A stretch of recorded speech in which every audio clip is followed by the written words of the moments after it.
Ella entró por la puerta un lunes por la mañana con una maleta pequeña, el cabello recién peinado y una sonrisa que nunca voy a olvidar mientras viva. No era una sonrisa de culpa. No era una sonrisa nerviosa. Era una sonrisa irónica, fría, de alguien que sabe exactamente lo que hizo y no siente absolutamente nada al respecto.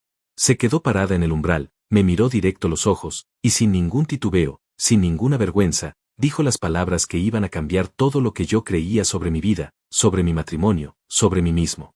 ¿Sabes dónde pasé el fin de semana? En la casa de Ernesto. Y lo haría de nuevo sin pensarlo 2 veces. Yo estaba sentado en el sillón con una taza de café en la mano. La miré. Asentí despacio, una sola vez.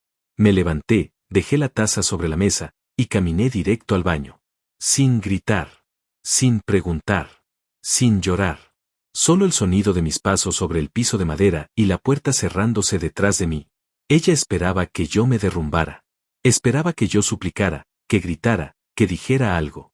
Que reaccionara como cualquier hombre que acaba de escuchar que su esposa pasó todo el fin de semana en la casa de su jefe, sin responder una sola llamada, sin contestar un solo mensaje, desaparecida por completo durante 72 horas, y que ahora volvía con una maleta y una sonrisa irónica diciéndome que lo haría de nuevo. Pero yo no reaccioné así. Y lo que ella no sabía en ese momento, lo que todavía no había entendido mientras yo cerraba la llave del agua caliente y me quedaba parado bajo la ducha en silencio, es que esa mañana no era el principio de mi derrumbe. Era el final del suyo.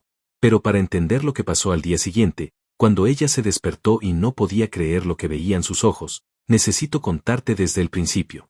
Porque esta historia no comenzó ese lunes. Comenzó muchas semanas antes, en silencio, en las sombras, mientras yo seguía siendo el mismo hombre tranquilo que ella creía tener completamente controlado. Mi nombre es Valentín. Tengo 47 años. Soy contador. Llevo toda mi vida adulta construyendo cosas con paciencia, con método, con calma. No soy un hombre de explosiones. No soy un hombre de escenas. Nunca lo fui. Cuando algo me duele, no lo grito. Lo proceso. Lo analizo. Y si es necesario, lo resuelvo. Así me enseñaron. Así aprendí a sobrevivir en este mundo. Adriana y yo nos conocimos hace 16 años en una cena de trabajo. Ella tenía 31, yo 31 también. Era inteligente, directa, con una energía que llenaba cualquier cuarto donde entraba. Me enamoré rápido, como los tontos que no ven las señales hasta que es demasiado tarde. Nos casamos 2 años después, compramos una casa, construimos una vida que desde afuera parecía sólida, ordenada, normal. Pero las cosas normales tienen grietas. Y las grietas, si no las atiendes, se convierten en abismos. Los últimos 3 años habían sido distintos. Adriana había ascendido en su empresa. Más responsabilidades, más viajes, más tiempo fuera de casa. Al principio lo entendí. Yo también trabajaba mucho. Pensé que era una etapa. Que íbamos a encontrar el equilibrio. Pero el equilibrio nunca llegó. Lo que llegó, en cambio, fue la distancia. Primero física. Después emocional. Después algo que yo no quería nombrar pero que sentía en cada conversación cortada, en cada noche que ella llegaba tarde sin explicaciones, en cada fin de semana que de repente tenía planes que no incluían preguntarme si quería acompañarla. Ernesto era su jefe desde hacía 2 años. Yo lo había conocido una vez, en una cena de la empresa. Un hombre de unos 55 años, bien vestido, con la seguridad de alguien que está acostumbrado a que todo el mundo le diga que sí. No me cayó mal en ese momento. No tuve razón para desconfiar. O eso me dije a mí mismo durante demasiado tiempo. Las señales estaban ahí. Siempre estuvieron. El teléfono que de repente tenía contraseña nueva. Los mensajes que llegaban tarde en la noche y que ella respondía con el teléfono dado vueltas sobre la mesa. Las reuniones que se extendían hasta las 10, las 11 de la noche. Los viajes de trabajo que nunca antes habían sido tan frecuentes y que ahora eran casi cada 2 semanas. Yo veía todo eso. Lo veía y lo procesaba en silencio, como proceso todo. No dije nada durante semanas porque una parte de mí todavía quería creer que me estaba equivocando. Que estaba siendo paranoico. Que 14 años de matrimonio no podían desmoronarse así, de esta manera, con tanta frialdad. Pero hay un momento en que uno deja de hacerse preguntas y empieza a buscar respuestas. Y ese momento llegó un jueves por la noche, 3 semanas antes de ese lunes en que Adriana entró por la puerta con su maleta y su sonrisa irónica. Ese jueves, mientras ella estaba en la ducha, su teléfono vibró sobre la cama. No era mi intención mirarlo.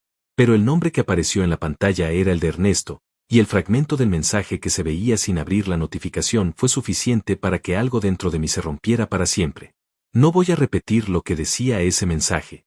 No porque me duela, sino porque lo que importa no es el mensaje. Lo que importa es lo que hice después. No grité. No entré al baño. No confronté a Adriana esa noche. Apagué la luz de mi lado de la cama, me recosté, y mientras ella salía de la ducha y se metía entre las sábanas a mi lado como si nada, yo ya estaba tomando una decisión que ella nunca vio venir. Al día siguiente, a las 7 de la mañana, llamé a Rodolfo. Rodolfo es mi amigo desde hace 20 años. Y también es abogado especializado en divorcios y derecho de familia. Una combinación que en ese momento valía más que todo el dinero del mundo. Esa llamada fue el primer paso. Y lo que vino después fue algo que Adriana, con toda su confianza, con toda su arrogancia, con toda su sonrisa irónica, jamás se imaginó que yo era capaz de hacer. Porque ella creía que me conocía. Creía que sabía exactamente cómo iba a reaccionar. Creía que yo era predecible, controlable, inofensivo. Y ese fue su error más grande. Rodolfo atendió al segundo timbre. Eran las 7:04 de la mañana y su voz sonaba como la de alguien que ya llevaba un rato despierto, lo cual me alegró porque necesitaba que estuviera alerta. Necesitaba que me escuchara bien. Le dije que tenía que verlo ese mismo día, que era urgente, que no podía esperar. Él no preguntó nada. Solo dijo a las 12 en mi oficina y colgó. Eso es lo que vale un amigo de 20 años. No hace preguntas por teléfono. Sabe cuando la situación es seria. Esa mañana desayuné solo, como casi todos los días. Adriana ya había salido temprano, como casi todos los días. Dejé el plato en el fregadero, me puse el saco, tomé mis llaves y manejé hasta la oficina con una calma que me sorprendió a mí mismo. No temblaba. No tenía el estómago revuelto. Tenía algo mucho más peligroso que la angustia. Tenía claridad. Durante años había sido el hombre paciente. El que cede. El que no arma escenas. El que prefiere el silencio al conflicto. Y durante años eso había funcionado, o al menos yo creía que funcionaba, porque el matrimonio seguía en pie y la vida seguía girando. Pero esa mañana entendí algo que ojalá hubiera entendido antes. La paciencia sin límites no es una virtud. Es una invitación. Y yo había estado invitando a Adriana a cruzar líneas durante demasiado tiempo sin consecuencias. Eso se terminaba ese día. A las 12 en punto estaba sentado frente a Rodolfo en su oficina. Le conté todo. El mensaje. Los meses anteriores. Las señales que había ignorado. Las ausencias. El cambio en su actitud. Todo. Rodolfo me escuchó sin interrumpirme, con ese gesto suyo de juntar las manos frente a la boca cuando está procesando información importante. Cuando terminé de hablar, hubo un silencio de varios segundos. ¿Tienes pruebas de algo concreto?, me preguntó. Le dije que solo tenía el fragmento del mensaje, que no había abierto su teléfono, que no tenía fotos, que no tenía nada más que mis sospechas y ese pedazo de texto que había visto sin querer. Rodolfo asintió despacio. Entonces lo primero que necesitas es documentación. Sin pruebas, el proceso puede complicarse. Con pruebas, es mucho más limpio. Me preguntó si estaría dispuesto a contratar a alguien. Un investigador. Alguien discreto, profesional, que supiera exactamente qué buscar y cómo encontrarlo sin levantar sospechas. Le dije que sí sin dudarlo un segundo. Esa misma tarde, Rodolfo me pasó el contacto de Samuel. Samuel era un hombre de unos 50 años, delgado, con cara de no llamar la atención, que era exactamente el tipo de cara que necesitas en alguien cuyo trabajo depende de pasar desapercibido. Nos reunimos en un café a las 5 de la tarde. Pedí un café solo. Él pidió agua. Me escuchó, tomó notas en una libreta pequeña que sacó del bolsillo de su chaqueta, y al final me dio un precio. $3,000 por 2 semanas de seguimiento completo. Informes diarios, fotografías, registros de ubicación, documentación de contactos. No negocié. Le pagué la mitad ese mismo día en efectivo y le dije que necesitaba que empezara al día siguiente. Samuel empezó a trabajar el viernes. Yo volví a casa esa noche y me senté a cenar con Adriana como si nada hubiera pasado. Ella habló de una reunión complicada que había tenido, de un cliente difícil, de lo cansada que estaba. Yo asentí, pregunté lo justo, respondí lo necesario. Ella no notó nada diferente en mí. Nunca notó nada diferente en mí durante todas esas semanas. Eso también me decía algo sobre cuánta atención me prestaba realmente. Los primeros informes de Samuel llegaron el lunes siguiente. Adriana y Ernesto se veían con una regularidad que dejaba poco espacio para la duda. Almuerzos que se extendían más de lo necesario. Salidas después del trabajo. Una vez, una tarde de martes, Samuel lo siguió hasta un hotel a 20 minutos de la oficina. Me mandó las fotos esa misma noche. Las guardé en una carpeta encriptada en mi computadora personal, la que Adriana no conocía, la que yo usaba solo para el trabajo y que nunca había tenido razón de revisar. Ver esas fotos no me destruyó. Ya me había destruido el jueves de la semana anterior, cuando leí ese fragmento de mensaje en la pantalla del teléfono. Lo que sentí al ver las fotos de Samuel fue algo distinto. Algo más frío. Más sólido. Como cuando terminas de armar un rompecabezas y el último pedazo encaja y ya no hay ninguna duda posible sobre lo que estás viendo. La semana siguiente hablé de nuevo con Rodolfo. Le llevé los informes de Samuel, las fotografías, los registros. Rodolfo los revisó con calma, los organizó sobre su escritorio, y cuando levantó la vista me dijo algo que grabé en la memoria para siempre. Valentín, con esto no solo tienes un divorcio en tus términos. Empezamos a trabajar en la estrategia legal ese mismo día. Lo primero que Rodolfo me explicó es que necesitábamos documentar también el estado financiero del matrimonio antes de presentar cualquier papel, que era fundamental tener claridad sobre qué era de quién, que estaba a nombre de los dos, que podía moverse y que no. Le dije que yo llevaba las finanzas del hogar desde siempre, que Adriana nunca había tenido mayor interés en los detalles de las cuentas, que confiaba en mí ciegamente para eso, lo cual era una de las grandes ironías de todo esto. Pasé los siguientes días revisando cada cuenta, cada inversión, cada bien. Teníamos una cuenta conjunta donde depositábamos los gastos del hogar. Teníamos una hipoteca sobre la casa. Yo tenía además una cuenta personal de ahorros que siempre había manejado de forma independiente, con dinero que había acumulado antes y durante el matrimonio, y que Adriana sabía que existía pero sobre la que nunca había preguntado los detalles. Rodolfo me indicó los pasos exactos. ¿Qué mover? ¿Cuándo? ¿De qué manera? ¿Con qué documentación de respaldo para que todo fuera completamente legal y no pudiera cuestionarse después? No hice nada que no estuviera dentro de la ley. Todo lo que moví, todo lo que reorganicé, tenía sustento, tenía registro, tenía justificación documentada. Eso era importante. No quería ganar de mala manera. Quería ganar de la manera correcta, con todo en orden, sin que hubiera nada que ella pudiera usar en mi contra después. Y mientras yo hacía todo eso, mientras cada pieza se acomodaba en su lugar con una precisión que solo se logra cuando uno actúa desde la calma y no desde la rabia, Adriana seguía con su vida. Seguía llegando tarde. Seguía con el teléfono dado vueltas sobre la mesa. Seguía durmiendo a mi lado como si el mundo fuera exactamente como ella creía que era. Hubo una noche, un miércoles, en que me miró desde el otro lado de la cama y me dijo que yo últimamente estaba muy callado. Que si me pasaba algo. La miré y le dije que no, que estaba bien, que había tenido una semana de mucho trabajo. Ella asintió, se dio vuelta, y apagó su luz. En menos de 10 minutos estaba dormida. Yo me quedé despierto otro rato, mirando el techo en la oscuridad. No sentía rabia. No sentía tristeza. Sentía algo parecido a la calma que viene antes de una tormenta muy grande. Esa quietud extraña en que el aire se detiene y todo queda en suspenso por unos segundos antes de que todo cambie. Faltaba poco. Cada cosa estaba en su lugar. Samuel había completado su trabajo. Rodolfo tenía los documentos listos. Yo había reorganizado todo lo que necesitaba reorganizar.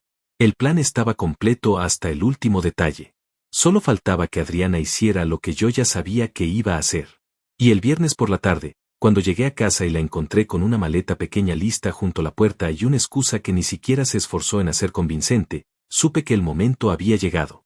Se fue esa noche sin mirarme a los ojos. Sin darme explicaciones.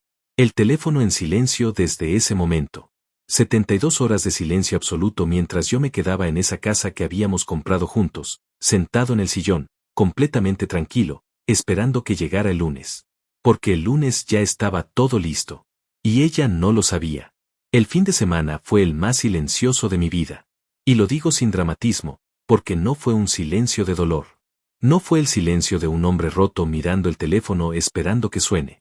Fue el silencio de alguien que finalmente había dejado de fingir que todo estaba bien y que por primera vez en meses podía respirar sin el peso de una mentira que no era suya pero que había estado cargando igual.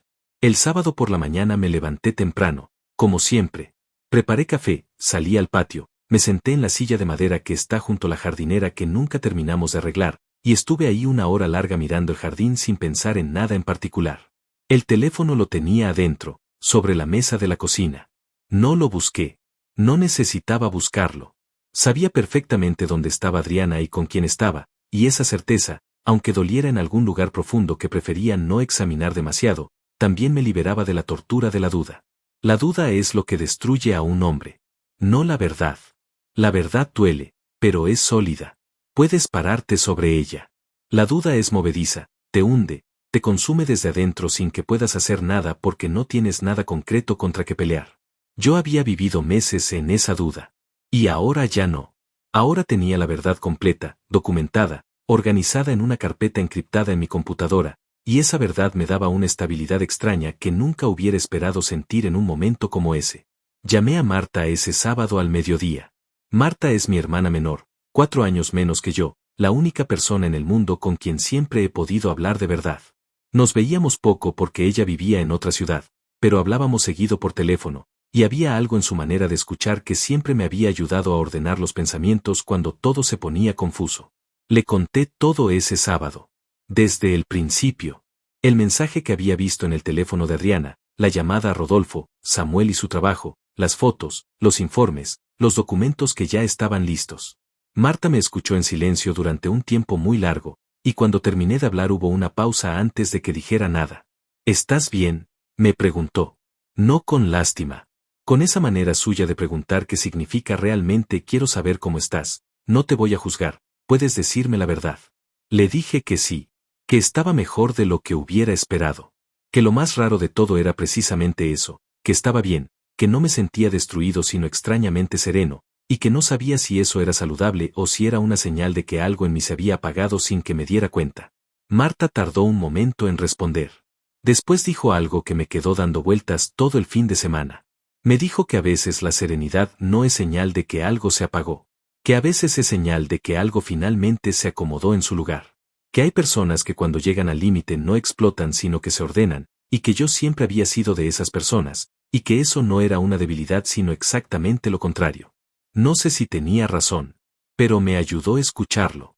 Le dije que el lunes iba a ser un día importante, que no podía contarle todos los detalles todavía, pero que cuando todo estuviera terminado le iba a explicar cada paso. Ella me dijo que estaba ahí para lo que necesitara, en cualquier momento, a cualquier hora. Le agradecí y colgué. El domingo lo pasé revisando por última vez cada detalle. No porque dudara de algo, sino porque soy contador, y los contadores no presentamos un trabajo sin revisarlo 2 veces. Es parte de cómo funciona mi cabeza. La precisión no es una opción para mí, es una necesidad. Abrí la carpeta encriptada y repasé los documentos de Rodolfo uno por uno. Todo estaba en orden. Los papeles de divorcio estaban listos para ser presentados al día siguiente en el juzgado. Rodolfo había coordinado todo para que la presentación formal ocurriera el lunes a primera hora de la mañana, antes de que yo fuera a trabajar, antes de que Adriana llegara a casa. Una vez presentados, ella iba a ser notificada formalmente en el transcurso del día. Repasé también el estado de las cuentas. La cuenta conjunta tenía un saldo mínimo, lo justo para que no pareciera vacía antes de tiempo.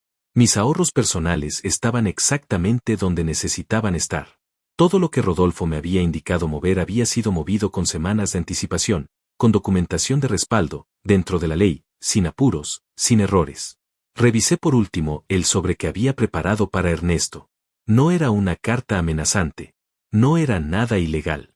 Era una copia de ciertos registros de gastos que Samuel había documentado durante el seguimiento, registros que mostraban que Ernesto había utilizado recursos de la empresa, tarjetas corporativas, para financiar sus salidas con Adriana. Hoteles, cenas, un fin de semana fuera de la ciudad un mes antes. Todo pagado con dinero que no era suyo sino de la empresa donde trabajaba. Ese sobre iba a llegar al departamento de recursos humanos de su empresa el lunes a primera hora, enviado de forma anónima, con documentación suficiente para que no pudiera ignorarse. No lo hice por venganza. O al menos eso me dije. Lo hice porque era información que la empresa tenía derecho a conocer. Lo que hicieran con ella era decisión de ellos. El domingo por la noche cené solo, vi un poco de televisión sin prestarle atención real, y me fui a dormir temprano. No tuve problemas para quedarme dormido. Eso también me sorprendió. Pensé que la noche antes de todo iba a ser larga, inquieta, llena de pensamientos circulares. Pero no. Me acosté, cerré los ojos, y me dormí en minutos. A las 7 de la mañana del lunes estaba despierto, duchado y sentado en el sillón con una taza de café cuando escuché la llave en la cerradura. La puerta se abrió y ahí estaba Adriana. Maleta pequeña. Cabello recién peinado. Y esa sonrisa. Me miró como se mira a alguien que ya se sabe vencido. Con esa mezcla de desprecio y diversión de quien lleva demasiado tiempo sintiéndose más inteligente que la persona que tiene enfrente. Se quedó parada en el umbral 1 o 2 segundos, como si estuviera disfrutando del momento, como si hubiera ensayado lo que iba a decir y estuviera eligiendo el instante exacto para decirlo. Y entonces habló. ¿Sabes dónde pasé el fin de semana? En la casa de Ernesto. Y lo haría de nuevo sin pensarlo 2 veces. Hubo un silencio. Yo la miré. Asentí una vez, despacio. Me levanté, dejé la taza sobre la mesa, y caminé hacia el baño sin decir una sola palabra. Escuché que ella decía algo más detrás de mí, algo sobre que no iba a reaccionar, algo sobre que era increíble, algo dicho en ese tono entre burla y provocación que usaba cuando quería hacerme sentir pequeño. No me detuve. No contesté. Entré al baño, cerré la puerta, abrí la llave del agua caliente y me quedé bajo la ducha durante 10 minutos completos, dejando que el vapor llenara el cuarto. Ella esperaba que yo saliera con los ojos rojos. Que saliera temblando. Que saliera a suplicar o a gritar o a hacer algo que le diera el control de la situación que creía que ya tenía. Pero cuando salí del baño, con el cabello mojado y la misma calma de siempre, me sequé, me vestí despacio, tomé mi maletín, y antes de salir por la puerta me asomé a la sala donde ella seguía parada, todavía con cara de no entender bien qué estaba pasando, y le dije simplemente que iba a trabajar. Que tuviera buen día. Y salí. Ella se quedó ahí, en la sala, con su maleta, su sonrisa que ya se había borrado un poco, y ninguna idea de lo que ya estaba ocurriendo en el mundo mientras nosotros teníamos esa conversación que en realidad no había sido una conversación sino el último acto de una obra que yo ya había terminado de escribir semanas atrás. Porque mientras yo caminaba hacia mi carro esa mañana, Rodolfo ya estaba en el juzgado. Y el sobre ya había llegado a recursos humanos de la empresa de Ernesto. Y lo que vendría después era algo que Adriana, con toda su confianza, con toda su sonrisa irónica, no estaba preparada para enfrentar. Todavía no lo sabía. Pero estaba a punto de descubrirlo. Manejé hacia la oficina con la radio apagada. No necesitaba música. No necesitaba ruido. El silencio dentro del carro ese lunes por la mañana era de los más cómodos que había tenido en mucho tiempo, y eso decía todo sobre el estado en que había vivido los últimos meses sin darme cuenta del todo. Cuando el silencio empieza a sentirse como un alivio en lugar de una amenaza, es porque algo adentro de uno ya tomó una decisión que la cabeza todavía está procesando. Llegué a la oficina 20 minutos antes de lo habitual. Saludé a la recepcionista, subí al tercer piso, encendí la computadora, y me senté a trabajar como cualquier otro día. Mis compañeros llegaron uno por uno. Nadie notó nada diferente en mí. Eso tampoco me sorprendió. Llevaba semanas siendo el mismo hombre tranquilo de siempre frente a todo el mundo mientras por dentro construía cada pieza de lo que estaba a punto de detonar. A las 9:15 me llegó un mensaje de Rodolfo. 3 palabras. Presentado. Todo en orden. Lo leí una vez, guardé el teléfono en el bolsillo del saco, y seguí trabajando. Era oficial. Los papeles de divorcio habían sido presentados formalmente ante el juzgado. En algún momento de ese día, un notificador iba a llegar a la puerta de mi casa con un sobre que Adriana iba a tener que firmar. La ley era clara sobre los tiempos y los procedimientos. Rodolfo lo había explicado con detalle. Ella iba a ser notificada, iba a tener un plazo para responder, y el proceso iba a seguir su curso con o sin su cooperación. Pero eso era solo una parte de lo que estaba ocurriendo ese lunes. Porque a esa misma hora, en el departamento de recursos humanos de la empresa donde trabajaba Ernesto, alguien estaba abriendo un sobre anónimo que había llegado por correo certificado. Dentro de ese sobre había copias de estados de cuenta de tarjetas corporativas, recibos de hoteles, registros de reservaciones a nombre de Ernesto, y una línea de tiempo detallada que Samuel había construido durante 2 semanas de seguimiento profesional. Todo organizado, todo documentado, todo presentado de manera que no requería interpretación. Los números hablaban solos. No supe exactamente a qué hora lo abrieron. No tenía forma de saberlo en tiempo real. Pero sí sabía, porque Rodolfo me lo había explicado cuando repasamos esa parte del plan, que ese tipo de denuncias con documentación de ese nivel no se ignoran. No en empresas de ese tamaño, donde la reputación y el cumplimiento corporativo son parte del negocio. Alguien iba a tener que hacer algo con esa información, y ese algo no iba a ser guardarlo en un cajón. Trabajé hasta la 1. Salí a almorzar solo, en un restaurante pequeño a 2 cuadras de la oficina donde comía seguido cuando necesitaba pensar con tranquilidad. Pedí lo de siempre, comí despacio, tomé un café, y revisé el teléfono con calma. Tenía 4 llamadas perdidas de Adriana. Las vi sin ninguna prisa. No las devolví. Guardé el teléfono, pagué la cuenta, y volví a la oficina. Las llamadas perdidas llegaron a 7 para las 3 de la tarde. A las 3:18 llegó un mensaje de texto. Lo abrí y lo leí con la misma calma con que había leído todo lo demás ese día.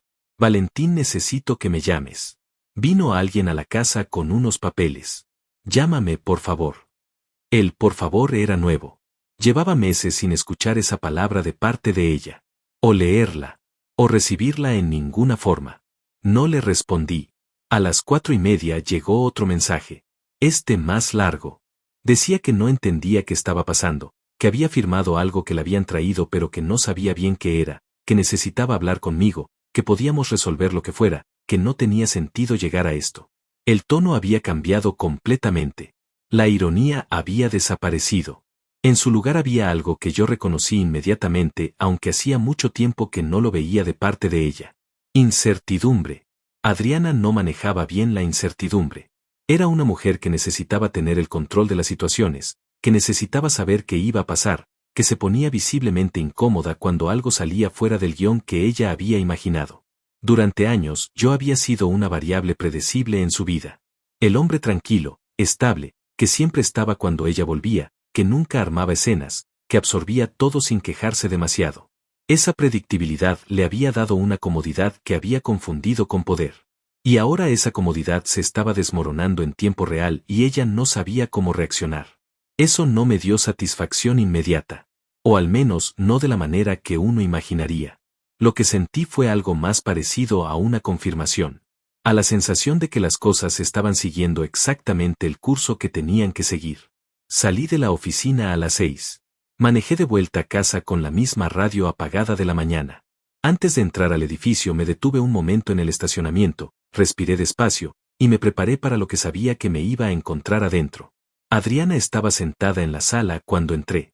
Los papeles de la notificación estaban sobre la mesa de centro, parcialmente desplegados.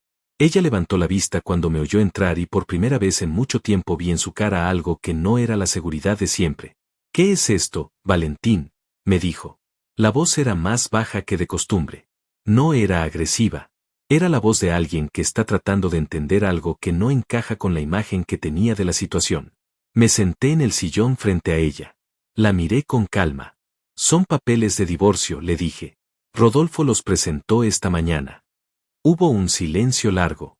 Rodolfo, repitió, como si el nombre no encajara en ninguna parte de lo que estaba procesando. Sí. Ella bajó la vista a los papeles, los miró un momento, y después volvió a mirarme. ¿Desde cuándo estás planeando esto? No le respondí esa pregunta.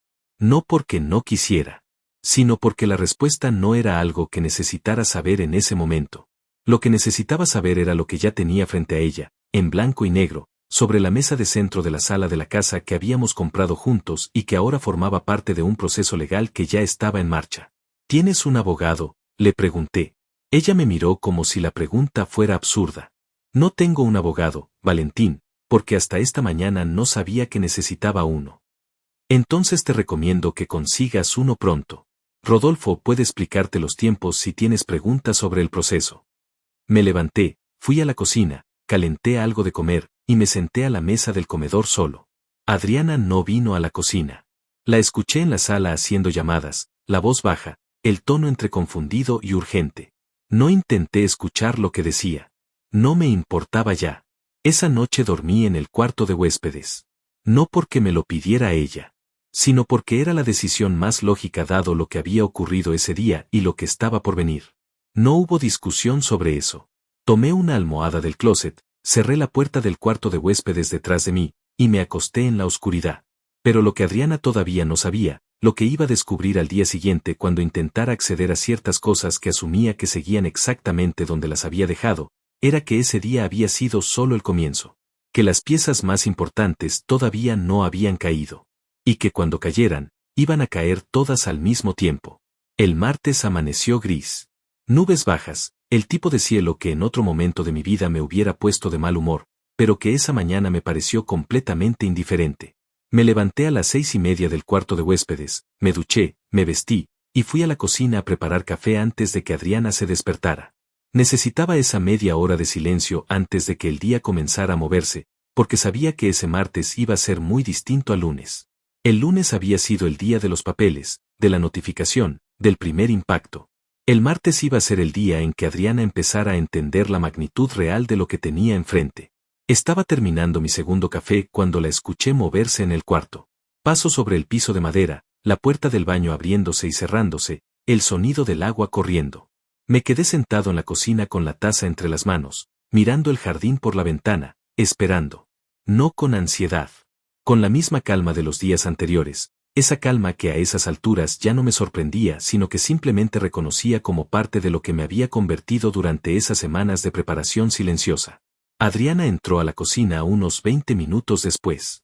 Se había vestido, tenía el cabello recogido, y traía el teléfono en la mano con la pantalla encendida. Me miró un segundo antes de ir directo al café. Se sirvió una taza, se apoyó contra la encimera, y me miró de nuevo con una expresión que yo no le había visto antes. No era la expresión de la mujer segura de siempre. Era algo más parecido a la expresión de alguien que pasó la noche haciendo cálculos y que todavía no le cierran los números. Intenté entrar a la cuenta esta mañana, dijo. Sin preámbulo. Sin buenos días. Directo al punto, como siempre había sido ella cuando quería algo. La miré. ¿A cuál cuenta? A la conjunta. La aplicación me dice que el saldo es de $300. No respondí de inmediato. Tomé un sorbo de café, dejé la taza sobre la mesa, y la miré con la misma expresión tranquila de siempre. Los gastos del mes estaban cubiertos, le dije. Lo que queda es lo que queda. Ella me sostuvo la mirada un momento. Valentín, hace 2 semanas había más de $8,000 en esa cuenta. Había gastos pendientes, dije. Todo está documentado si lo necesitas para el proceso legal. Vi como algo cruzaba su cara en ese momento. No era rabia todavía. Era confusión. La confusión de quien empieza a ver que el terreno que creía firme tiene fisuras que no había notado porque nunca había tenido razón para mirar con cuidado. Lo que Adriana no sabía, lo que nunca había tenido interés en saber porque siempre me había delegado completamente el manejo de las finanzas del hogar, es que yo llevaba semanas moviendo dinero de manera completamente legal y documentada, siguiendo cada indicación de Rodolfo al pie de la letra. Los gastos que había cubierto con esa cuenta eran gastos reales, con facturas, con registros, con fechas. No había nada cuestionable en ninguno de esos movimientos. Pero el resultado era que la cuenta conjunta estaba prácticamente vacía, y los fondos que yo había acumulado durante años en mi cuenta personal, los que eran exclusivamente míos por haberlos generado antes y durante el matrimonio con documentación de respaldo, estaban exactamente donde necesitaban estar. Rodolfo me había explicado este punto con particular cuidado.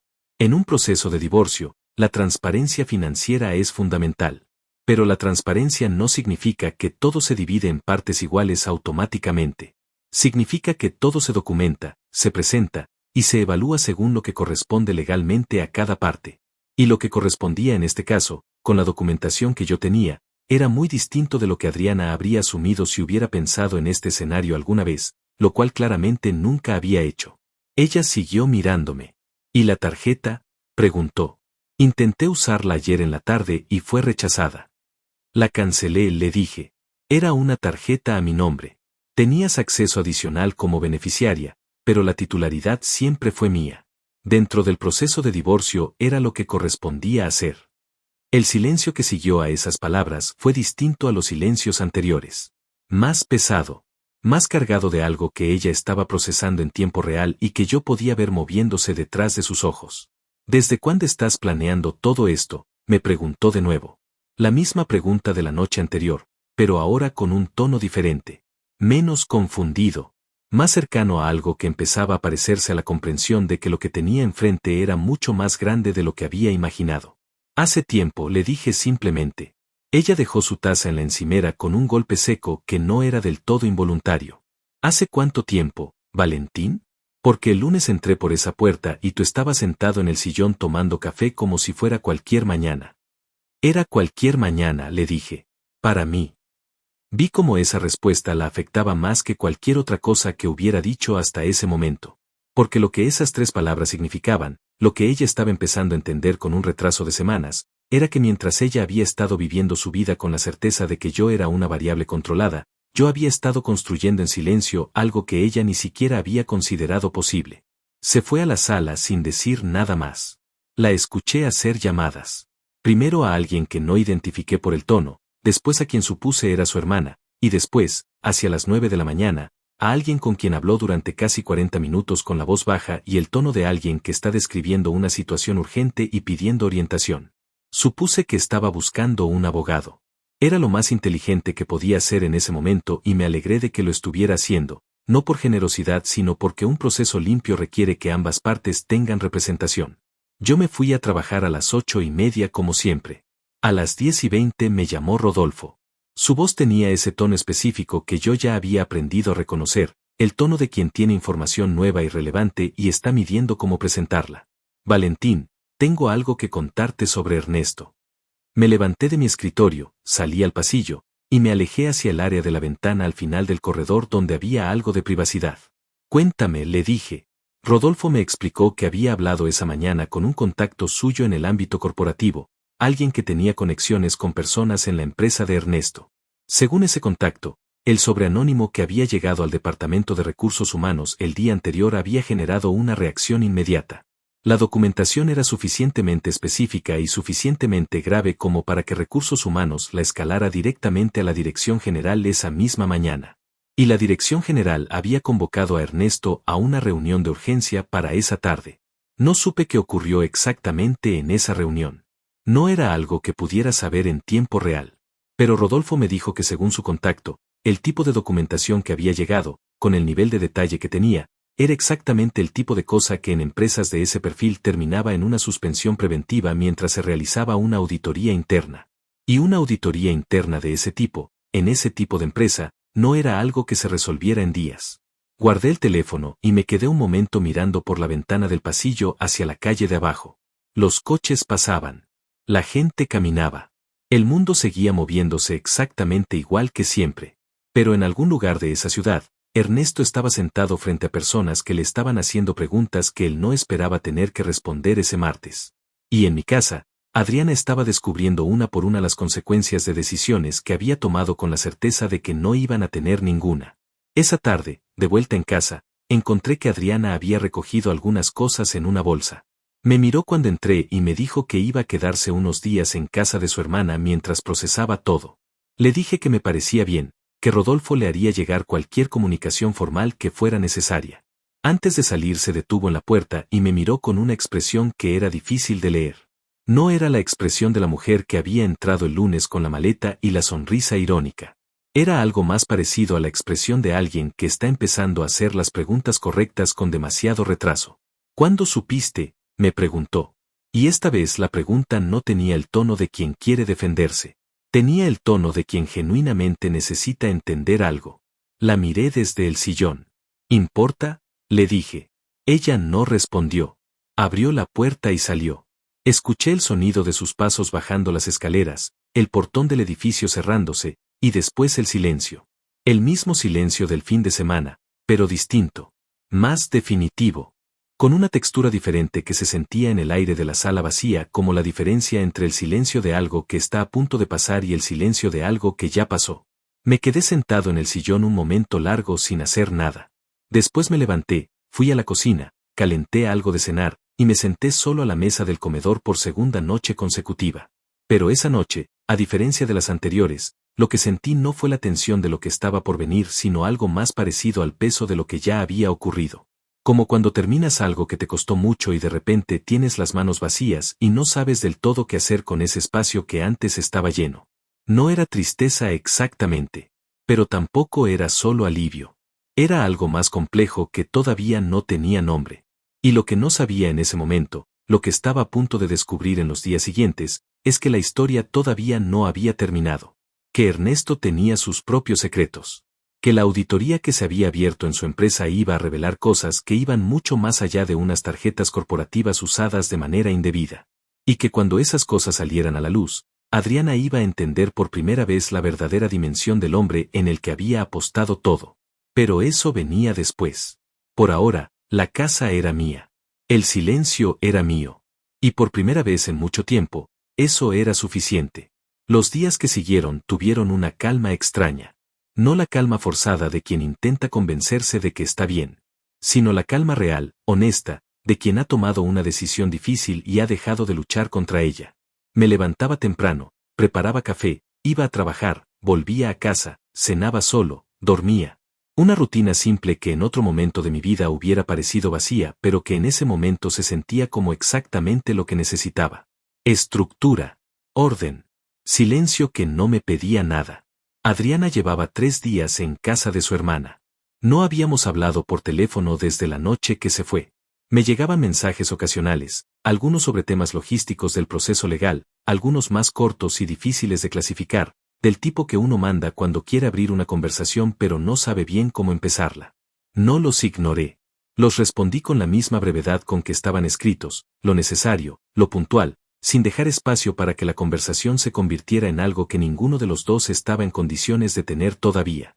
Rodolfo me llamó el miércoles por la tarde. Había hablado con el abogado que Adriana había contratado, un hombre llamado David que Rodolfo conocía del ámbito profesional y de quien me dijo que era competente pero que trabajaba mejor cuando la situación era clara y no tenía mucho margen para maniobrar. La situación, según Rodolfo, era bastante clara. La documentación que teníamos era sólida. Los movimientos financieros estaban todos respaldados. El proceso iba a seguir su curso sin mayores complicaciones, y los tiempos estimados eran razonables. Le agradecí la actualización, colgué, y me quedé sentado en el sillón de la sala con el teléfono en la mano mirando la pantalla apagada durante un momento. 14 años. 14 años que ahora tenían un proceso legal, unos tiempos estimados, una documentación de respaldo. La vida reducida a carpetas y plazos y comunicaciones entre abogados. Pensé que debería sentir algo más grande frente a eso. Pero lo que sentí fue simplemente la confirmación de que era lo correcto. Que el proceso que estaba siguiendo era el adecuado. Y que el dolor real, el que viene de perder algo en lo que uno creyó durante mucho tiempo, ya lo había procesado solo, en silencio, durante las semanas anteriores, cuando nadie estaba mirando. El jueves llegó una llamada que no esperaba. Era el número de Marta. Pero cuando contesté la voz no era la de mi hermana. Era una voz de mujer que no reconocí de inmediato, y que se identificó como Hortensia, una amiga de Marta que según me explicó también conocía a Adriana de un círculo social de años atrás. Me dijo que llamaba porque había algo que creía que yo necesitaba saber, y que Marta le había dado mi número porque pensaba lo mismo. Me quedé quieto con el teléfono en la mano. Le dije que escuchaba. Lo que Hortensia me contó en los siguientes 20 minutos fue algo que ni Samuel ni Rodolfo ni nadie en mi círculo cercano había podido documentar, porque era información que no estaba en registros ni en fotografías sino en conversaciones, en confidencias, en ese tipo de conocimiento que circula entre personas que se conocen bien y que a veces tarda demasiado en llegar a quien más lo necesita. Ernesto no era simplemente el jefe de Adriana. Ernesto llevaba años construyendo una reputación dentro de su empresa que era completamente falsa. Según Hortensia, que conocía a varias personas que trabajaban o habían trabajado en esa organización, Ernesto tenía un patrón. No era la primera vez que usaba recursos corporativos para financiar relaciones personales con mujeres que trabajaban bajo su supervisión directa. Había al menos 2 casos anteriores que habían sido silenciados internamente, resueltos con compensaciones confidenciales que nunca habían llegado a instancias legales porque las personas involucradas habían firmado acuerdos de confidencialidad bajo presión. Pero había algo más. Algo que hacía que ese caso fuera diferente a los anteriores. Hortensia me dijo que según lo que ella sabía, Ernesto había estado utilizando durante los últimos 2 años una estructura financiera paralela dentro de su empresa. Proyectos ficticios, proveedores inexistentes, facturas de servicios que nunca se habían prestado. Una red pequeña pero consistente que le permitía desviar fondos de manera regular hacia cuentas que no estaban a su nombre. El monto total que circulaba por esa estructura, Según los números que Hortensia había escuchado mencionar en conversaciones que no estaban destinadas para sus oídos, superaba los $400,000 acumulados en ese periodo. Me quedé en silencio un momento después de escuchar eso. ¿Hay alguien que pueda documentar esto?, le pregunté.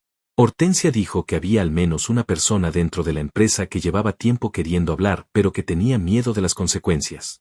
Alguien que había intentado en el pasado acercarse a la dirección con sus sospechas y que había sido ignorado o desestimado porque Ernesto tenía la confianza de las personas correctas en los lugares correctos. Pero que la auditoría que se había abierto esa semana, la que se había iniciado a partir del sobreanónimo, había cambiado el panorama. Ahora había un proceso formal en marcha. Y los procesos formales le dan a las personas que quieren hablar un canal por el cual hacerlo con algo de protección. Le pedí a Hortensia que si esa persona quería hablar con alguien de confianza, Rodolfo podía ser ese canal. Que era abogado, que era discreto, y que podía orientarla sobre cómo proceder de manera que estuviera protegida. Hortensia dijo que lo transmitiría.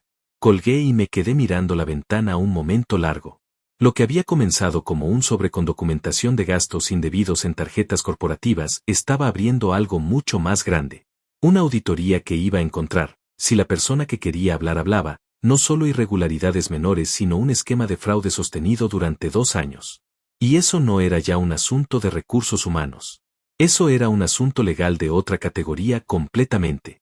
Llamé a Rodolfo esa misma tarde y le conté todo lo que Hortensia me había dicho. Lo escuché respirar despacio al otro lado del teléfono mientras procesaba la información. Cuando terminé de hablar hubo una pausa antes de que respondiera. Valentín, dijo con ese tono suyo de cuando algo importante acaba de cambiar, si lo que dice esa mujer es verificable, esto ya no es un divorcio con pruebas de infidelidad. Esto se convierte en algo significativamente más complejo para Ernesto. Le dije que lo sabía. ¿Entiendes lo que eso significa para Adriana?, me preguntó. Sí, lo entendía. Adriana había apostado por un hombre que resultaba ser no solo infiel a su propia esposa, sino potencialmente un defraudador. Había pasado un fin de semana entero en su casa con la suficiente confianza como para volver el lunes y decirme lo que me dijo. Había construido algo, una alternativa, un plan propio, sobre una base que estaba mucho más podrida de lo que ella había podido imaginar. Eso no me dio placer. O al menos no del tipo sencillo y limpio que uno imagina que debería sentir en esas circunstancias. Lo que sentí fue algo más parecido a una tristeza tranquila. Adriana había tomado decisiones terribles, había hecho cosas que me habían dañado de maneras que todavía no terminaba de dimensionar, pero también era verdad que había sido manipulada por alguien que llevaba años haciendo exactamente lo mismo con otras personas y que era muy bueno en eso. Eso no la absolvía, pero añadía una capa a la historia que yo no había tenido antes. El viernes por la mañana Rodolfo me llamó temprano. La persona dentro de la empresa de Ernesto había contactado a través de Hortensia. Estaba dispuesta a hablar. Rodolfo iba a reunirse con ella ese mismo día para escucharla y evaluar la solidez de lo que tenía. Me dijo que me mantendría informado. Yo fui a trabajar. A las 2 de la tarde recibí un mensaje de Adriana. No era sobre el proceso legal. No era sobre temas logísticos. Era un mensaje corto que decía simplemente que necesitaba hablar conmigo, que no por teléfono, que en persona, que cuando yo pudiera y quisiera. Lo leí 2 veces. Lo guardé sin responder. No porque no fuera a responder, sino porque necesitaba pensar en qué quería decirle cuando lo hiciera. Porque había cosas que yo sabía en ese momento que ella todavía no sabía. Cosas sobre el hombre en quien había confiado. Cosas que iban a cambiar otra vez el panorama de lo que ella creía que era su situación. Y la pregunta que me estuve haciendo el resto de ese día, caminando entre mi escritorio y la máquina de café y la ventana del pasillo donde tenía algo de privacidad para pensar, era si yo tenía la obligación de ser yo quien se lo dijera. Llegué a casa esa noche y la casa seguía vacía. Igual que los días anteriores. Pero esa noche el silencio tenía una textura diferente. No era el silencio del alivio ni el silencio de la resolución. Era el silencio de alguien que está parado en el medio de algo que todavía no terminó y que está empezando a entender que terminar no siempre significa lo que uno creía que significaba cuando empezó. Me senté en el sillón. Apagué las luces de la sala. Y me quedé ahí un rato largo en la oscuridad, pensando. Porque lo que venía a continuación iba a ser más complicado que todo lo anterior. No logísticamente. No legalmente. sino de esa manera específica en que las cosas se complican cuando uno deja de pensar en ellas como un problema a resolver y empieza a reconocer que son parte de algo que estuvo vivo durante 14 años y que ahora estaba muriendo de una manera que nadie había elegido del todo conscientemente. Nadie excepto ella, me recordé. Y con ese pensamiento apagué la lámpara de la mesita y fui a dormir. El sábado por la mañana le respondí el mensaje a Adriana. Le dije que podíamos vernos ese mismo día, que había un café a 6 cuadras de la casa donde yo iba seguido, que si quería podíamos quedar ahí a las 11. Respondió en menos de 2 minutos. Ahí estaré. Sin preguntas, sin comentarios adicionales. Solo esas 2 palabras que me dijeron más sobre su estado de ánimo que cualquier conversación larga hubiera podido decirme. Llegué al café 10 minutos antes. Pedí un café solo, elegí una mesa en el fondo, lejos de la ventana, donde había algo de privacidad sin que pareciera que estábamos escondiéndonos de algo.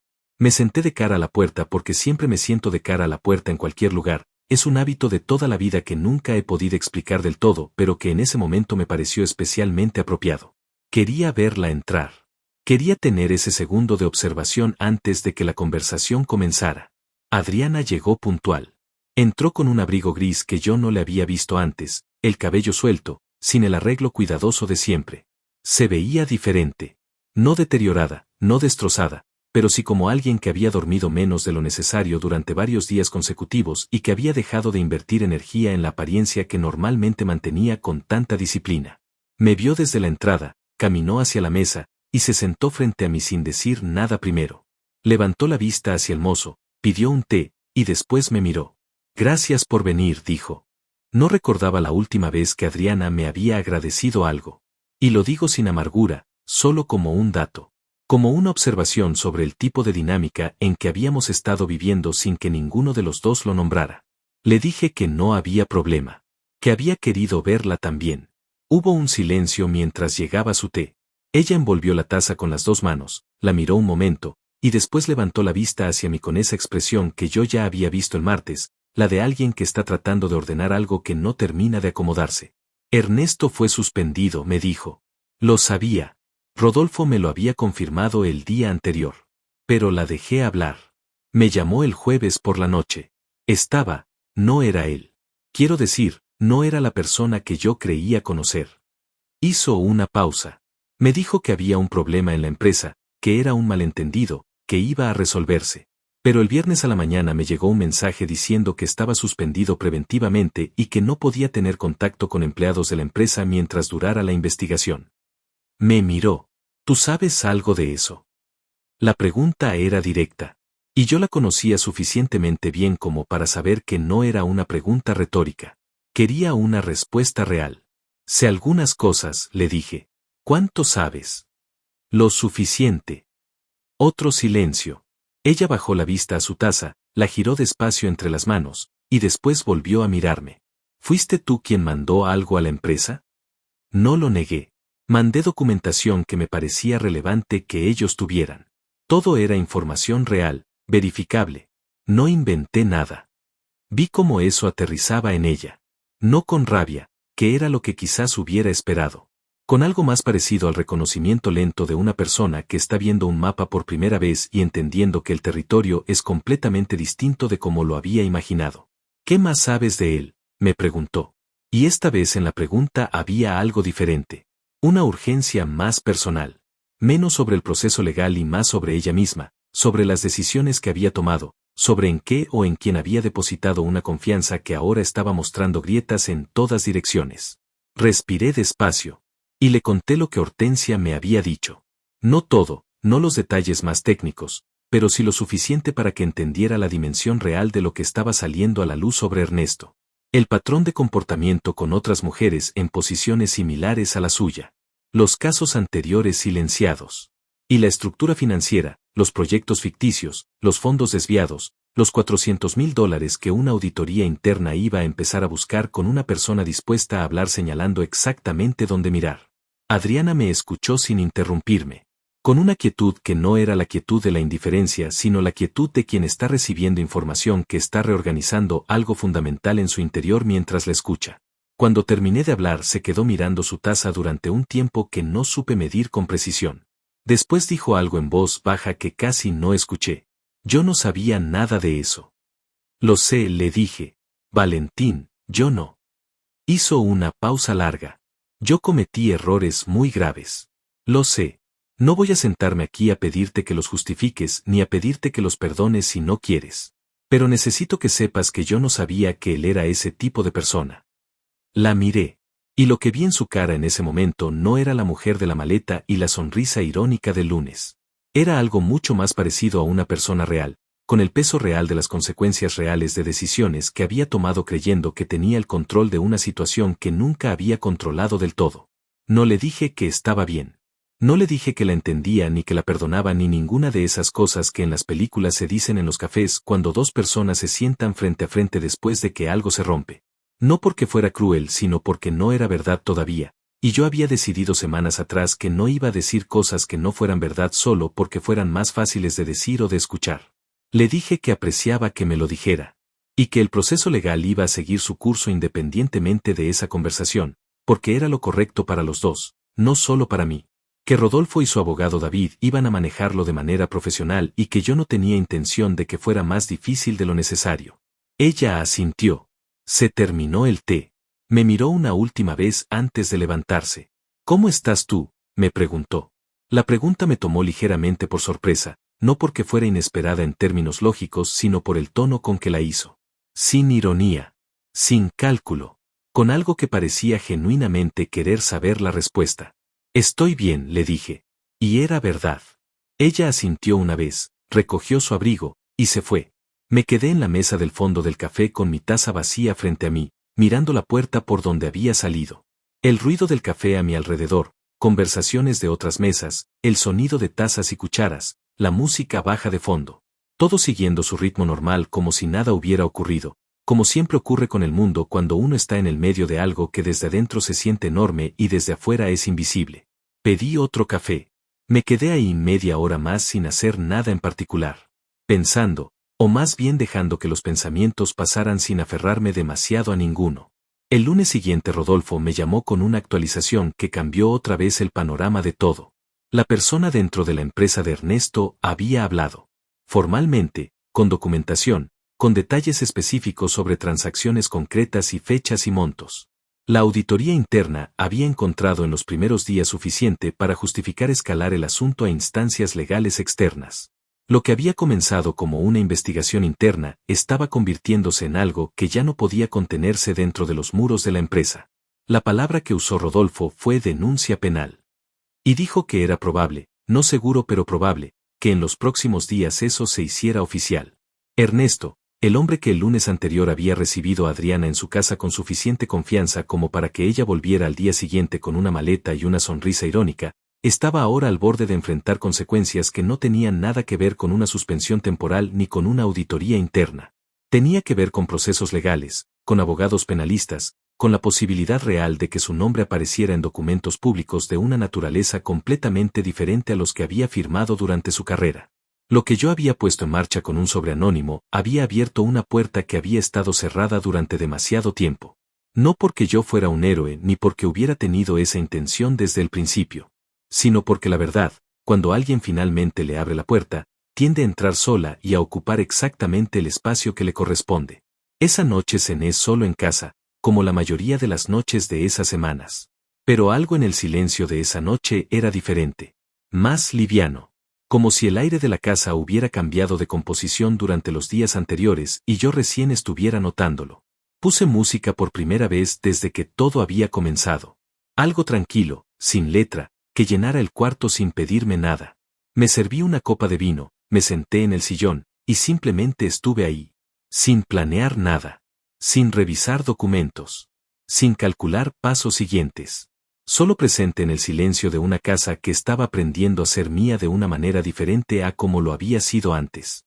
Pero lo que yo todavía no sabía esa noche, lo que nadie me había dicho todavía porque todavía no había ocurrido, es que Ernesto, antes de que la situación legal se hiciera completamente oficial, iba a tomar una decisión desesperada que iba a tener consecuencias directas sobre Adriana. Una decisión que ella no anticipó y para la que no estaba preparada. Y que cuando ocurriera, iba a ser el momento en que todo lo que había estado moviéndose en silencio durante semanas finalmente llegara a su punto más alto antes de derrumbarse de una vez. Faltaba poco. Pero esa noche todavía no lo sabía. El martes por la mañana Rodolfo me llamó antes de que yo llegara a la oficina. Estaba manejando cuando sonó el teléfono y lo atendí por el sistema del carro, así que su voz llegó amplificada, llenando el espacio del habitáculo con ese tono específico que yo ya había aprendido a distinguir durante todas esas semanas. No era el tono de las actualizaciones rutinarias. Era el tono de cuando algo había cambiado de manera significativa y necesitaba que yo lo supiera antes de que el día siguiera avanzando. Ernesto contactó a Adriana anoche, me dijo sin preámbulo. Mantuve los ojos en la carretera. ¿Qué pasó?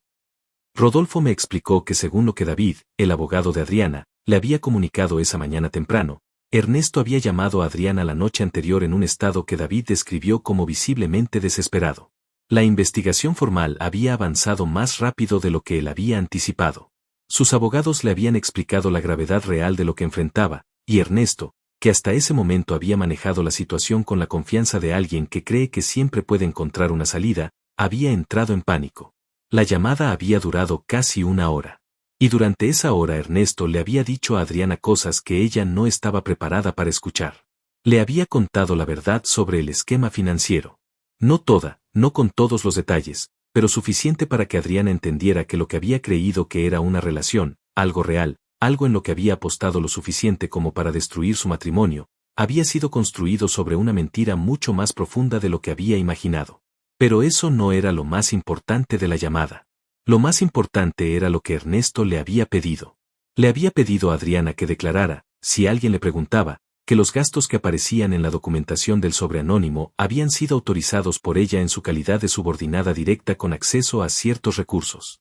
Que dijera que ella había tenido conocimiento previo de algunas de las transacciones. Que lo cubriera, en otras palabras, con su propio nombre, con su propia firma si era necesario, para reducir la exposición legal del trasladando parte de la responsabilidad hacia alguien que técnicamente podría haber tenido acceso. Me quedé en silencio un momento mientras procesaba eso. ¿Y Adriana? Pregunté. Le dijo que no, dijo Rodolfo. Inmediatamente. Y después llamó a David. Respiré despacio. Seguí manejando. Las luces del semáforo, los coches alrededor, el mundo moviéndose a su ritmo habitual mientras dentro del carro algo se acomodaba en mi interior de una manera que no había esperado sentir en ese punto de la historia. Adriana había dicho que no. Con todo lo que había hecho, con todas las decisiones que había tomado que me habían dañado de maneras que yo todavía estaba procesando, cuando llegó el momento de cruzar una línea que no tenía vuelta atrás, había dicho que no y había llamado a su abogado. No sé exactamente qué sentí en ese momento. Era algo complicado, como habían sido complicadas casi todas las cosas de esas semanas. No era alivio completamente. No era orgullo en ningún sentido que tuviera derecho a reclamar. Era algo más parecido al reconocimiento de que la persona con la que había vivido 14 años, la persona que me había hecho daño de maneras que habían cambiado algo en mí de forma permanente, seguía siendo una persona real con límites reales. Y eso importaba, aunque no cambiara nada de lo que ya estaba en marcha. Llegué a la oficina, estacioné, y me quedé un momento dentro del carro antes de bajar. Pensé en Adriana la noche anterior, sola en casa de su hermana, recibiendo esa llamada de un hombre que le había pedido que arriesgara su propio nombre para proteger el de él. Pensé en lo que debe haberse sentido en ese momento. El peso de entender de golpe la verdadera naturaleza de algo en lo que había creído.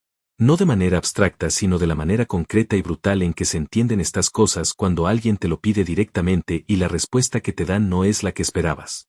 Bajé del carro y subí a la oficina. Trabajé hasta las 2. Almorcé solo como casi siempre esas semanas. A las 4 me llegó un mensaje de David, el abogado de Adriana, con copia a Rodolfo, comunicando formalmente que Adriana había decidido cooperar con la investigación sobre Ernesto en calidad de testigo, proporcionando información sobre interacciones que había tenido con él en el contexto laboral y personal que pudiera ser relevante para el proceso. David especificaba que esta decisión era completamente voluntaria y que Adriana lo hacía con plena conciencia de las implicaciones. Rodolfo me llamó 5 minutos después de que llegó ese mensaje. ¿Leíste? Me preguntó. Sí. Esto cambia algunas cosas para ella, dijo.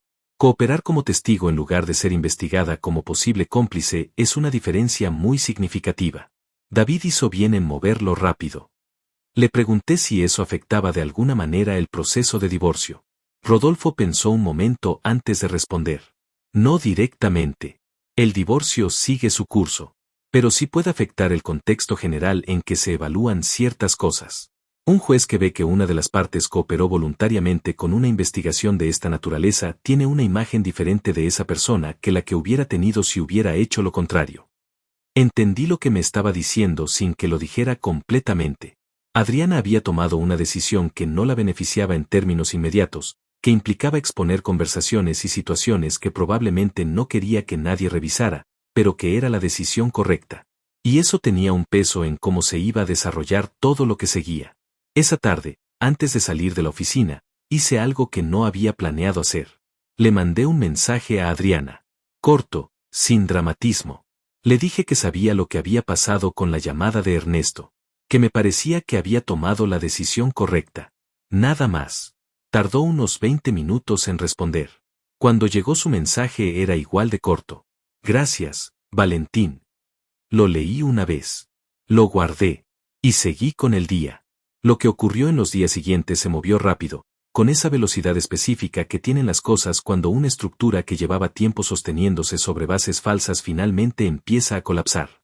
La investigación sobre Ernesto avanzó con la información que proporcionó la persona interna de la empresa más el testimonio que Adriana entregó a través de su abogado.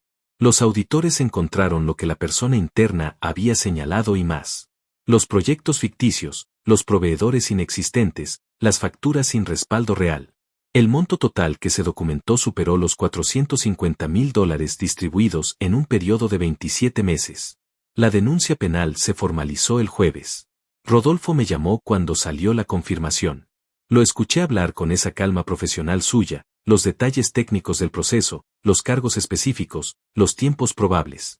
Asentí, hice las preguntas pertinentes, tomé nota de lo que necesitaba tener claro. Cuando colgué me quedé sentado en mi silla de la oficina con las manos sobre el escritorio, mirando un punto fijo en la pared frente a mí durante un momento que no supe medir. Ernesto, el hombre que había recibido a Adriana en su casa el fin de semana mientras yo esperaba sentado en el sillón de mi sala, el hombre que había construido durante 2 años una red de fraude corporativo mientras administraba con total impunidad tanto su empresa como su vida personal, ese hombre ahora tenía cargos penales formales contra él. Su nombre en documentos judiciales. Sus cuentas bloqueadas preventivamente durante el proceso. Su reputación, que había construido con tanto cuidado durante tantos años, reducida en cuestión de días a algo que ninguna cantidad de relaciones públicas iba a poder reparar fácilmente. No sentí triunfo. Lo digo con honestidad porque sería fácil decir que sí, que en ese momento sentí esa satisfacción limpia y completa de la justicia cumplida. Pero no fue eso. Fue algo más ambiguo, más humano. Una mezcla de alivio y peso y algo que no tenía nombre exacto pero que tenía que ver con el costo de todo lo que había ocurrido. No solo para mí. Para todos. Salí de la oficina esa tarde un poco antes de lo habitual. Manejé sin rumbo fijo durante un rato, sin destino concreto, dejando que el carro siguiera las calles mientras yo dejaba que los pensamientos se asentaran solo sin forzarlos hacia ningún lado. Terminé estacionado frente a un parque pequeño que quedaba a unas 15 cuadras de casa, uno que Adriana y yo habíamos visitado algunas veces en los primeros años, cuando todavía teníamos el hábito de caminar juntos los domingos por la tarde. Bajé del carro y caminé un rato por los senderos del parque con las manos en los bolsillos y el abrigo cerrado contra el frío que había bajado esa tarde. Los árboles empezaban a perder las hojas.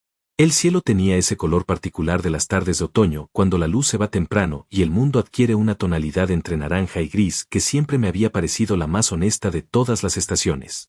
Caminé durante media hora sin pensar en nada específico. O pensando en todo al mismo tiempo, que a veces es lo mismo. 14 años. Un hombre de 47 años parado en un parque un jueves por la tarde mientras del otro lado de la ciudad un proceso legal seguía su curso y su matrimonio se deshacía en carpetas y plazos y comunicaciones entre abogados. La vida reducida a eso. Y sin embargo, también algo más. Algo que no cabía en ningún documento ni en ningún proceso formal. El peso real de lo que se pierde cuando algo que fue verdadero en algún momento llega a un final que ninguno de los dos hubiera elegido conscientemente si hubiera podido verlo venir desde el principio. Volví al carro cuando empezó a oscurecer completamente. Manejé a casa. Y mientras subía las escaleras hacia el departamento que ahora era solo mío, supe que lo que quedaba por venir era la parte más difícil. No la más dramática. No la que tenía cargos penales, ni documentos legales, ni revelaciones de fraude corporativo. Sino la parte silenciosa, la que no tiene escenas grandes ni momentos de impacto, sino solo el trabajo lento y necesario de entender que había sido real, que había fallado, y cómo seguir desde ahí. Pero eso era lo que venía. Y yo estaba listo. Las semanas que siguieron tuvieron un ritmo diferente a todo lo anterior. Sin la tensión de la preparación silenciosa, sin la adrenalina fría de ver cada pieza moverse hacia su lugar, sin la urgencia de los primeros días después de la notificación. Solo el tiempo avanzando con esa normalidad extraña que tiene la vida cuando algo grande acaba de ocurrir y el mundo insiste en seguir girando exactamente igual que antes, como si nada hubiera cambiado, aunque todo haya cambiado. El proceso de divorcio avanzó sin mayores complicaciones, como Rodolfo había anticipado. Adriana y su abogado David trabajaron de manera profesional, sin intentar retrasar ni complicar lo que ya era inevitable.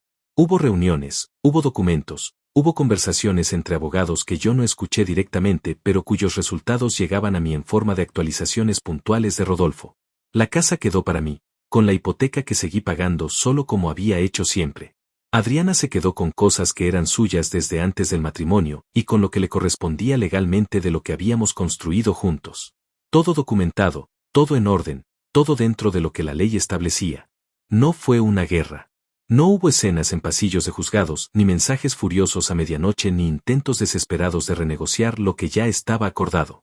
Eso también me dijo algo sobre Adriana que yo necesitaba saber para poder cerrar algo que de otra manera hubiera quedado abierto. Que cuando llegó el momento de enfrentar las consecuencias de sus decisiones, las enfrentó. Sin elegancia, no del todo, pero sin cobardía tampoco. Firmamos los documentos finales un martes por la mañana en la oficina de Rodolfo. Adriana llegó con David, yo estaba con Rodolfo. Nos sentamos en lados opuestos de la mesa larga de la sala de reuniones. Hubo poco que decir que los abogados no hubieran dicho ya. Firmamos donde había que firmar, iniciamos donde había que iniciar, y cuando terminó Rodolfo cerró las carpetas con ese gesto suyo de eficiencia satisfecha y anunció que todo estaba en orden. Adriana y yo salimos al mismo tiempo al pasillo. Los abogados se quedaron adentro revisando algo de último momento. Nos encontramos solos por un segundo en ese corredor, los dos con los abrigos puestos, los dos mirando hacia adelante sin saber del todo bien qué hacer con ese momento específico. Ella me miró. ¿Cómo estás?, me preguntó. La misma pregunta del café, semanas atrás. Bien, le dije. La misma respuesta. Y seguía siendo verdad. Ella asintió despacio. Hubo una pausa que no era incómoda del todo, sino más bien honesta, del tipo que solo existe entre personas que se conocieron de verdad en algún punto de sus vidas y que saben que ninguna cantidad de silencio va a borrar completamente eso. Lo siento, Valentín, dijo. Sin excusas alrededor, sin explicaciones que suavizaran o complicaran las palabras. Solo eso. La miré. Lo sé, le dije. Y lo creía. No porque me lo mereciera ni porque cambiara lo que había ocurrido, sino porque la conocía suficientemente bien como para saber cuándo era verdad y cuándo no, y esa vez era verdad. Salimos del edificio en direcciones distintas. Yo giré a la izquierda hacia donde había estacionado el carro. No me di vuelta. No hubo nada más que decir que no hubiera sido repetir algo que ya estaba dicho. A veces el final de algo importante no tiene una última frase memorable ni un gesto cinematográfico. A veces es solo dos personas girando en direcciones distintas en una mañana de martes con el sol frío del otoño sobre los edificios y el ruido normal de la ciudad alrededor. Así fue. Lo de Ernesto siguió su curso por un camino completamente separado del mío. No tuve participación directa en el proceso legal que se abrió contra él más allá de la documentación que Samuel había recopilado y que Rodolfo había orientado hacia los canales correctos desde el principio. Supe por Rodolfo, semanas después, que el proceso avanzaba con solidez. Que la persona interna que había hablado había resultado ser una fuente mucho más completa de lo que nadie había anticipado, con documentación propia que complementaba y en algunos puntos superaba lo que ya estaba en manos de los investigadores. Que los montos finales documentados habían superado los $500,000. Que Ernesto había contratado a 2 abogados penalistas y que su estrategia de defensa estaba siendo, según la descripción de Rodolfo, la de alguien que sabe que no puede negar los hechos y está intentando negociar las consecuencias. No sentí satisfacción especial al escuchar eso. Ya había pasado el momento en que esa información me hubiera producido algo inmediato y concreto. Lo que sentí fue algo más distante, más parecido a la confirmación de que las cosas tienden a encontrar su nivel con el tiempo, que las estructuras construidas sobre mentiras tienen una vida útil que eventualmente termina, y que a veces lo único que hace falta para que eso ocurra es que alguien abra la puerta correcta en el momento correcto. Yo había abierto esa puerta. No con rabia. Con documentación. Marta vino a visitarme el fin de semana siguiente a la firma. Llegó el viernes por la noche con una botella de vino tinto y esa manera suya de entrar a cualquier espacio como si siempre hubiera pertenecido a él. La abracé en la puerta más tiempo del habitual y ninguno de los dos dijo nada sobre eso. Cocinamos juntos algo simple, comimos en la mesa del comedor que yo había usado solo durante semanas, y hablamos durante horas de todo y de nada, de recuerdos de la infancia, de planes vagos para el futuro, de cosas sin importancia que importaban precisamente por no tener ningún peso. En algún momento de la noche, con las copas casi vacías y la conversación en ese registro tranquilo que solo existe entre personas que llevan toda la vida conociéndose, Marta me preguntó cómo estaba de verdad. No la versión corta. La versión real. Me quedé pensando un momento antes de responder. Y lo que le dije fue lo más honesto que había podido ser con alguien sobre todo lo que había ocurrido. Le dije que estaba bien de una manera que todavía estaba aprendiendo a habitar. Que había días en que la casa vacía se sentía como exactamente lo que necesitaba y días en que se sentía como algo que todavía no había terminado de entender del todo. Que había cosas de 14 años que uno no cierra con una firma en un documento, sino que van cerrándose solas con el tiempo y con la voluntad de dejar que se cierren en lugar de mantenerlas abiertas por costumbre o por miedo. Que no me arrepentía de nada de lo que había hecho. Que lo había hecho de la manera correcta, dentro de la ley, sin hacerle daño a nadie que no se lo hubiera buscado con sus propias decisiones. Y que eso me dejaba con algo que valía más que cualquier satisfacción inmediata, me dejaba con la conciencia tranquila. Marta me escuchó hasta el final. Después apoyó su copa sobre la mesa, me miró con esa expresión suya de cuando está a punto de decir algo que ha estado pensando durante un rato, y dijo que me veía diferente de cómo me había visto en años. Que había algo en mi cara que no sabía nombrar exactamente, pero que se parecía a la cara de alguien que finalmente ocupa el espacio que le corresponde. No supe qué responder a eso. Así que no respondí nada. Solo levanté mi copa y brindamos sin decir nada más. Los meses que siguieron fueron el tipo de meses que no tienen historia grande, pero que construyen algo igual de importante. Volví a hacer cosas que había dejado de hacer sin darme cuenta, salir a caminar los domingos por la tarde, llamar a amigos que había descuidado, leer en el sillón hasta tarde sin que eso le molestara a nadie ni me hiciera sentir culpa por ninguna razón que pudiera identificar claramente. Pequeñas recuperaciones de mí mismo que no habían tenido un momento dramático de pérdida, sino que simplemente habían ido desapareciendo tan despacio que yo no había notado cuando habían dejado de estar. Hubo noches difíciles. No voy a decir que no. Noches en que el silencio de la casa tenía una textura diferente y en que algo en el pecho pesaba más de lo habitual sin razón específica. Eso también es parte de la historia. La parte que no cabe en los documentos, ni en las estrategias, ni en los planes perfectamente ejecutados. La parte simplemente humana de haber querido algo durante mucho tiempo y haber tenido que soltarlo. Pero las mañanas siempre llegaban. Y con ellas el café, la rutina, el trabajo, el mundo siguiendo su curso con esa indiferencia generosa que tiene la vida cotidiana cuando uno la deja hacer su trabajo. Hay una cosa que aprendí de todo esto que no hubiera podido aprender de ninguna otra manera. Que la calma no es ausencia de dolor. Es la decisión de no dejar que el dolor tome decisiones por uno. Que hay una diferencia enorme entre reaccionar y responder. Y que esa diferencia, en mi caso, lo había cambiado todo. Adriana creyó que mi silencio era debilidad. Creyó que mi calma era resignación. Creyó que el hombre que no grita, que no hace escenas, que no explota, es el hombre que no va a hacer nada. Y ese error de cálculo, esa suposición construida sobre años de verme absorber todo sin queja visible, fue exactamente lo que me dio el tiempo y el espacio que necesitaba para hacer lo que tenía que hacer de la manera correcta. No gané. No es esa la palabra. Ganar implica que alguien pierde y que eso me da algo que antes no tenía. Lo que tengo ahora no se lo quité a nadie. Lo recuperé. Recuperé mi tiempo, mi espacio, mi tranquilidad, mi conciencia limpia. Recuperé la capacidad de sentarme en mi propio sillón en mi propia casa un domingo por la tarde con una taza de café y no deber explicaciones a nadie sobre nada. Eso no es ganar. Es simplemente dejar de perder. Y a veces, cuando uno lleva suficiente tiempo perdiendo sin darse cuenta, eso es exactamente suficiente.